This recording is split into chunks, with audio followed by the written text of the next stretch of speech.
Dad's silent revenge. The words hit me like a punch to the gut. I'm sorry, sir, but family seating is reserved for parents and primary guardians. I stood there in the lobby of Riverside Elementary, holding the invitation my 8-year-old granddaughter Beverly had made for me herself. Colored pencils and glitter glue, with my name written in her careful handwriting. For Grandpa Howard, please come. The usher, some young woman with a clipboard and a practiced smile, wouldn't even look me in the eye. She kept scrolling through her tablet like my name might magically appear if she looked hard enough. My name's Howard Peterson. I'm 58 years old. Been running heavy equipment for 35 years. Started when I was 23, right out of high school, when you could still get a good job with your hands and your back. I've moved more dirt and poured more concrete than most people see in a lifetime. I've built the foundations for shopping centers and office buildings, graded the roads these fancy people drive on to get to their important meetings. And right now, I was being told I couldn't sit with my own family. But I'm her grandfather, I said, keeping my voice steady the way you learn to do when you're dealing with bureaucrats and building inspectors. Beverly Collins is my granddaughter. The woman scrolled through her tablet again, frowning. I see you're not on the immediate family list, Mr. Peterson. We have general seating available in the back section. You'll still have a wonderful view. I looked past her into the auditorium. The first 6 rows had those little brass plaques screwed into the chair backs. Reserved family seating, they said in fancy script. I could see empty chairs scattered throughout those rows. Plenty of them. The ceremony wasn't starting for another 20 minutes, but apparently, none of those seats were for me. That's when my daughter Diana appeared at my shoulder like she'd been watching from somewhere, waiting to swoop in. She's 28 now, works at some marketing firm downtown where they probably spend more on coffee in a week than I used to make in a month. Always dressed like she's about to close $1 million deal, even for a kid's school ceremony. Today, she had on a charcoal gray suit that looked expensive and shoes that clicked against the polished floor like they cost more than my monthly truck payment. Dad, it's fine, she said, her hand landing on my arm with that gentle pressure I'd started to recognize. The kind that says, don't make trouble. Come on, I'll show you where to sit, but it wasn't fine. Nothing about this was fine. See, when my wife Frances passed away 5 years ago, Diana was 23 years old and drowning. She had a 3-year-old daughter, no husband in sight, and was working part-time at some dead-end office job that barely covered her rent. She'd moved back in with us for a while, and after Frances died, it was just the 3 of us in that house. Diana, little Beverly, and me. I stepped up because that's what you do. That's what fathers do. I helped raise Beverly while Diana went back to school nights. I'd be reading Dr. Seuss while Diana was studying for exams. Weekends, I'd have Beverly in the garage with me, teaching her the names of tools while Diana wrote papers. And when Diana got accepted into that MBA program at State University, I didn't hesitate. I wrote the check, $45,000.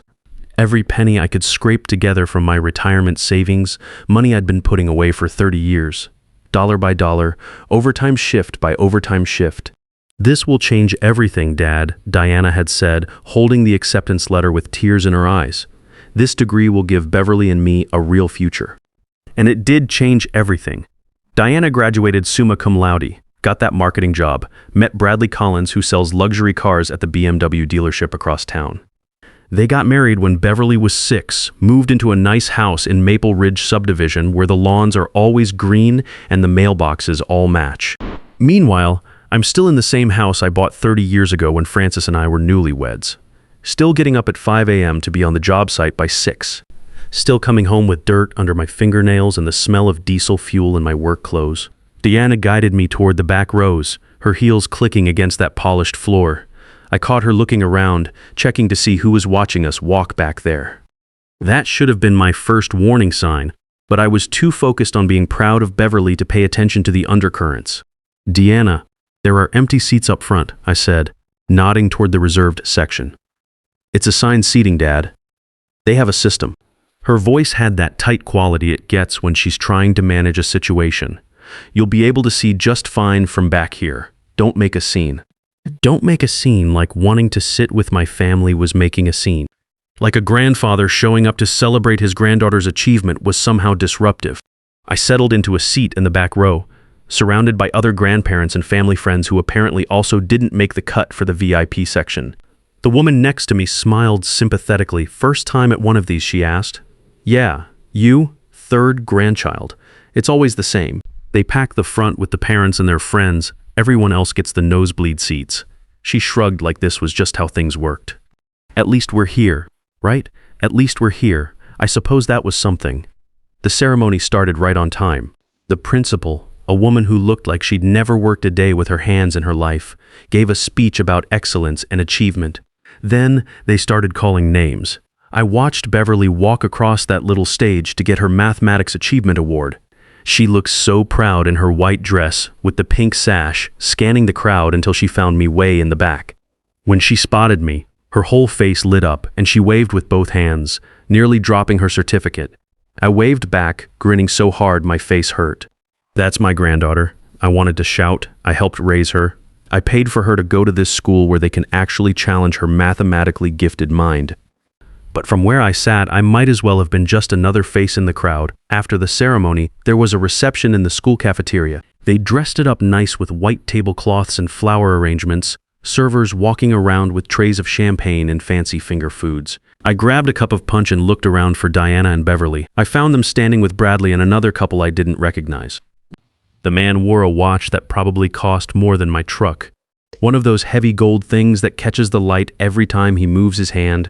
His wife had on jewelry that sparkled under the fluorescent lights, diamond earrings, a necklace that looked like it belonged in a museum display case. I walked over to join them, figuring this was as good a time as any to meet some of Beverly's classmates' families. "Dad," Diana said when she saw me approaching. For just a split second, I saw something cross her face. Not quite panic, but close, like she was calculating something in her head. "This is Eugene and Gloria Miller. Their son Timothy is in Beverly's advanced math group." She paused, and I waited for the rest of the introduction. You know how it goes. Eugene, Gloria. This is my father, Howard, basic politeness. The kind of thing Frances had drilled into Diana when she was growing up. Instead, Diana said, "This is Howard Peterson. Just Howard. Not my father, not Dad, not even Diana's dad. Just Howard Peterson, like I was some acquaintance she'd bumped into at the grocery store." "Pleased to meet you," I said, extending my hand the way my father taught me when I was Beverly's age. A firm handshake, look them in the eye, show respect even when you're not sure you're getting it back. Eugene shook my hand, but his grip was brief and soft, like he was afraid my calluses might be contagious. "Nice to meet you, Howard. Are you with the school administration?" Before I could answer, Diana jumped in. "No, Howard does consulting work, transportation logistics. He's semi-retired now." I stared at her. Transportation logistics. That's what 35 years of operating bulldozers and excavators had become in her mind. Transportation logistics. "What field exactly?" Gloria asked, her voice carrying that polite interest people use when they're making small talk at parties. Diana's hand found my arm again, that same gentle pressure I was starting to recognize as a warning. "It's quite technical," she said, her voice bright and tight. "Dad, I think Beverly is looking for you. Why don't you go find her?" She started steering me away before Eugene or Gloria could ask any more questions, before I could open my mouth to explain what I actually did for a living. When we were out of earshot, standing by the dessert table where nobody else was paying attention, I stopped walking. "Transportation logistics," I said, keeping my voice low. "Dad, please. I operate heavy equipment, Diana. Bulldozers, excavators, graders. I've been doing it since before you were born. These people don't need to know that." The words hit me like a physical blow. These people don't need to know that. Like what I did was something shameful. Like the work that had put food on our table, paid for her clothes and school supplies, funded her college education, was something to hide. "What's wrong with what I do?" I asked. "Nothing's wrong with it." But she was looking around while she said it, making sure nobody was close enough to hear us. "It's just, Dad, this is a different world. Bradley's trying to build his client base with these families. We need connections. We need people to see us a certain way." "And what way is that? Professional, successful?" She glanced over at Bradley, who was deep in conversation with Eugene about golf courses. "You don't understand the pressure we're under. Then explain it to me." She sighed. "The way you do when you're about to explain something complicated to someone you think might not get it. This school, these families, they're our network. Bradley's business depends on relationships. When someone's looking to buy a BMW, they don't just walk into any dealership. They go to someone they know, someone they trust, someone who moves in their circles. And I don't move in their circles. You move in different circles, Dad. There's nothing wrong with that, but we can't afford to seem. She struggled for the word. Ordinary, different, too different. I felt something settle in my chest, something cold and heavy. My daughter was ashamed of me. Not disappointed, not worried about my feelings, but actually embarrassed by what I did for a living. Diana, I said, and my voice came out quieter than I intended. I paid for your education. I helped raise Beverly. I've been sending you money every month to help with expenses. And I'm grateful, Dad. You know that. But you can't tell people I'm your father. That's not what this is about. Then what is it about? Before she could answer, Beverly came running up with her certificate clutched in both hands, her face glowing with excitement. Grandpa Howard. She crashed into my legs with the force of an 8-year-old missile. Did you see me get my award? Did you see? I saw everything, sweetheart. I picked her up and she wrapped her arms around my neck. I'm so proud of you. Mrs. Patterson said I got the highest score in the whole 3rd grade. She said I might be ready for 4th grade math next year. That's my smart girl.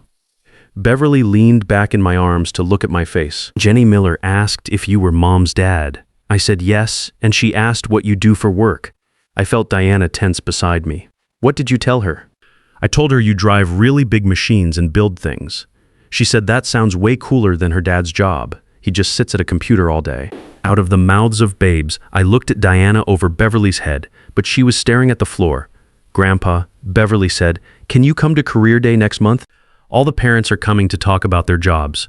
If your mom says it's okay, Diana's smile looked like it was held on with tape. We'll see, sweetie. We'll have to check the schedule. I drove home that night in my 12-year-old Ford F-150. The one I maintain myself because I know every bolt and wire in it. The engine purrs like a cat because I've taken care of it. Changed the oil every 3,000 miles, replaced parts before they fail. It's not fancy, but it's reliable, and it gets me where I need to go. I thought about Diana's face when she introduced me to the Millers. The way she couldn't say the word father, the empty seats in the family section I wasn't allowed to fill, the careful way she'd steered me away from her conversation like I was some embarrassing relative who might say the wrong thing. I thought about that $45,000. When I got home, I sat at my kitchen table with a beer and really looked around the house for the first time in months. Same Formica table where Diana used to do her homework when she was Beverly's age. Same kitchen cabinets Francis and I had installed ourselves 25 years ago, working evenings and weekends because we couldn't afford to hire contractors. Same everything. Because when you work with your hands for a living, you don't replace things that still work just fine. It had been 5 years since Francis passed, and the house still felt too quiet sometimes, but at least it was honest. The walls didn't pretend to be something they weren't. Over the next few weeks. I started paying attention, really paying attention. I drove by Diana's office one afternoon and looked up her company's website on my phone. Under Meet Our Team, there was Diana's professional photo and bio. It said she brings diverse business perspectives from her family background and had extensive experience in multi-generational business strategy. Not a single word about heavy equipment or construction. Just vague corporate speak that could mean anything. Then I found her LinkedIn profile. Same professional headshot, same careful language. Under personal background, it mentioned her MBA and her diverse family business influences. When people asked about her father in the comments, she'd respond with things like Dad's semi-retired from the transportation sector, or he did logistics consulting for construction companies. Logistics consulting. Like I sat behind a desk making phone calls instead of spending 35 years in all weather, moving tons of earth and steel to build the infrastructure these people drove on every day without thinking about it. The breaking point came 3 weeks later when Beverly was staying over for the weekend. She'd been doing that every other Saturday since Diana and Bradley got married, and those were the best days of my week. We'd work on projects in the garage, I'd teach her about tools and engines, and she'd chatter about school and her friends. This particular Saturday, she was helping me change the oil in my truck when she brought up career day again. It's next Friday, Grandpa. Are you going to come? Did you ask your mom? Yeah. She said she'd think about it. Beverly was quiet for a moment, concentrating on holding the oil filter steady while I loosened it. Grandpa, why doesn't Mom want you to come to school things? The question hit me like a sucker punch. How do you explain to an 8-year-old that her mother is ashamed of her grandfather? What makes you think she doesn't want me there? She always says she has to check with Dad first. And when I tell kids about the big machines you drive, she gets that look. What look? Beverly scrunched up her face in a perfect imitation of Diana when she's trying to manage a situation. Like she ate something yucky, but she's trying to be polite about it. I almost laughed, but it hurt too much. Sometimes grown-ups worry about things that don't matter, sweetheart. Like what? Like what other people think. But you do important work. Mrs. Patterson said construction workers build America. Your teacher is a smart lady, so why does Mom get the yucky face? Before I could figure out how to answer that, my phone rang. Diana. Dad, can you bring Beverly home early today? We have plans. Sure. What kind of plans? Bradley's boss invited us to a barbecue at his house. It's important for networking, and you don't want Beverly to mention her grandfather who operates heavy equipment? There was a pause. Dad, that's not fair, isn't it? Look, these are Bradley's colleagues, important clients. We can't have Beverly talking about bulldozers and construction sites. Why not? Because it's not appropriate for the setting. What would be appropriate? I don't know. Maybe she could mention that her grandfather is in transportation consulting. There it was again. Transportation consulting. The lie Diana needed me to live so she could feel comfortable in her new world. Diana, I'm not going to coach an 8-year-old to lie about her family. It's not lying. It's just presenting things in the best light. For who? For all of us. Dad, you don't understand the world we're living in now. Then explain it to me. So she did. It all came pouring out over the phone, while Beverly pretended not to listen, focusing very hard on wiping down tools with a rag. How Bradley's car sales depended on building relationships with wealthy families. How they'd stretch their finances to live in Maple Ridge, to join the country club, to send Beverly to Riverside Elementary where the right kind of families sent their kids. How everything was about maintaining the right image, making the right connections, being seen as successful. We're barely holding on, Dad. The house payment, the club membership, Beverly's school fees.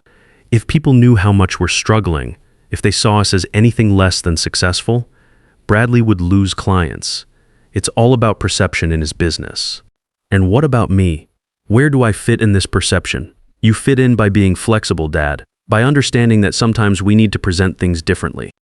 By lying, by being strategic. I looked at Beverly, who was still pretending not to listen while she organized my socket wrenches by size. She'd heard every word, and I could see the confusion on her face.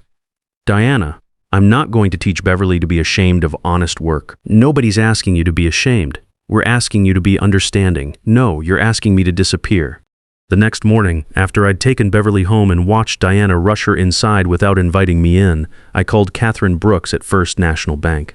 She'd been my financial advisor for 15 years, helped me set up my retirement accounts, and manage Frances's life insurance after she passed. Howard, good to hear from you. How's Beverly doing? She's great, growing like a weed. Catherine, I need to talk to you about that education fund I set up for her.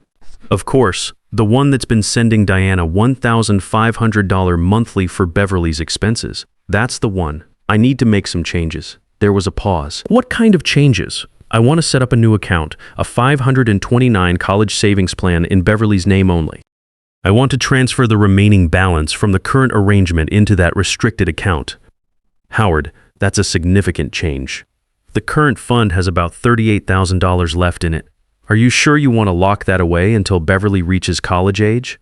I'm sure. And Catherine? I want to stop the monthly payments to Diana, effective immediately.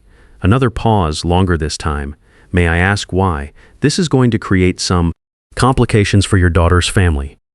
Let's just say I want to make sure the money is there for Beverly when she really needs it. For college, maybe graduate school, but I want control over how it's used until then. Howard, they're going to get a notice when next month's payment fails. I know. That evening, I sat at my kitchen table with a legal pad and wrote down everything I could remember about Diana's deceptions over the past few months. The LinkedIn profile, the company bio, the conversations where she'd coached Beverly not to mention Grandpa's real job to her school friends, the way she'd steered me away from meeting her colleagues at company events I'd helped pay for through my monthly support. 2 weeks later, my phone rang. Deanna, and she didn't sound happy. Dad, there's a problem. What kind of problem? The monthly payment didn't come through. Catherine's office said the account has been restructured. That's correct. Silence, then. What do you mean that's correct? I restructured the account, Diana. The money's still there for Beverly, but it's restricted now. College fund only. You? What? Why would you do that without talking to us? Because I got tired of funding my own humiliation. Dad, that's not what. I paid $45,000 for your education so you could have a better life. I've been sending you $1,500 a month to help with Beverly's expenses, but apparently the cost of that support is pretending I don't exist. You're being ridiculous. I never said you don't exist. You told the Millers I was Howard Peterson. Just Howard. You've been telling people I do transportation consulting instead of operating heavy equipment. You won't let me come to Beverly school events because you're embarrassed of what I do for a living. That's not fair.